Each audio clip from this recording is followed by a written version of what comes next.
Did you know that ED can be a natural occurrence in any man's life? Yet there are still men who are too uncomfortable speaking to their physicians about it. ED is a very common problem for aging males. In fact, it's estimated that half the men between the ages of 40 and 70 have trouble getting or maintaining an erection during intercourse. Hi, I'm Dr. Kevin Aister, and today I'm going to provide answers to the most common questions men with ED are too embarrassed to ask. Before I move into today's topic, I would like to share a very important secret with you though. Did you know there are naturally occurring biochemicals in your body that are essential to maintaining health? These powerful but little known natural biological structures are called hormones. You have many different hormones in your body, and they all play a major and beneficial role in maintaining cellular health. Why are cells and cellular health important? Well, cells are the individual building blocks creating you. And if your cells are healthy and functional, so are you. That's why hormone optimization plays such a large and beneficial role in preventing disease and promoting health. I recommend you check out our bioidentical hormone replacement therapy program at Peak Health Group. Now, on to some of those questions you want to get answers to. First, is ED normal? Well, while ED is not necessarily normal, it is very common.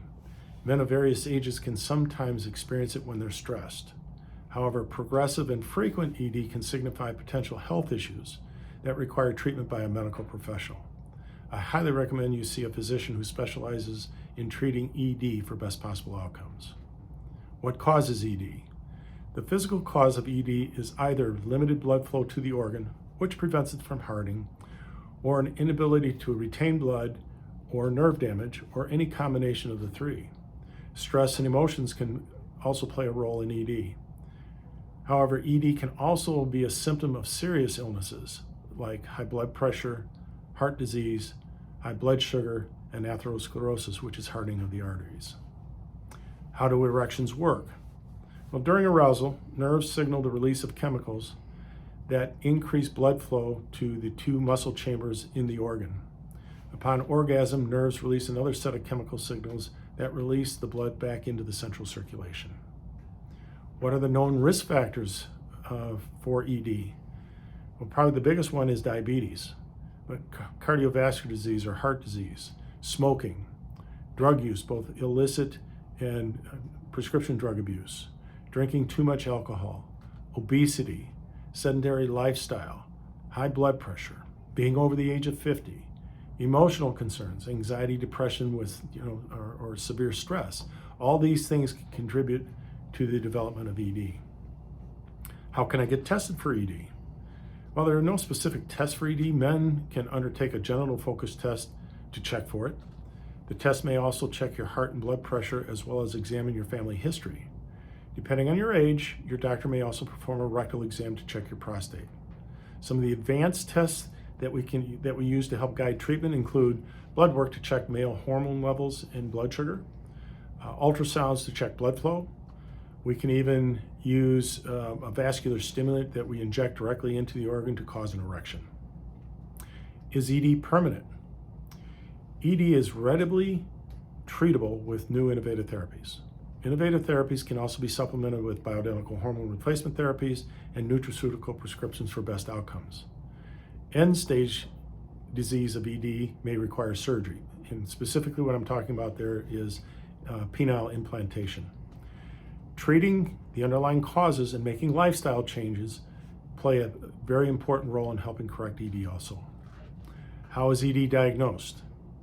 While there are no specific tests to diagnose ED, you may be dealing with it when you have a consistent inability to get an erection, a consistent inability to maintain an erection, a reduced desire for intimate relations, or any combination of the above. What are common treatments for ED? Well, I start by assessing your risk factors for lifestyle changes that you can implement.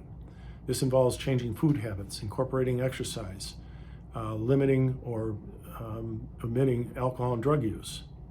At Peak Health, I specialize in providing non-invasive, innovative therapies that are tailored to your specific needs.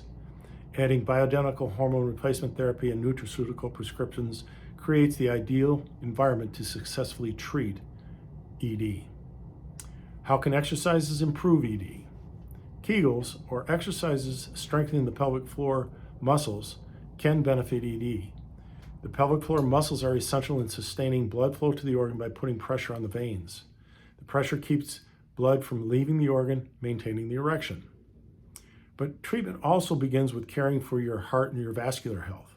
This means aerobic exercises can be very beneficial for men with ED. In fact, studies show that 40 minutes of moderate to vigorous aerobic exercise 4 times a week contributed to decreased symptoms of ED. Can ED lead to infertility? Male infertility comes from low sperm production, sperm abnormalities, or blockages in the sperm delivery system.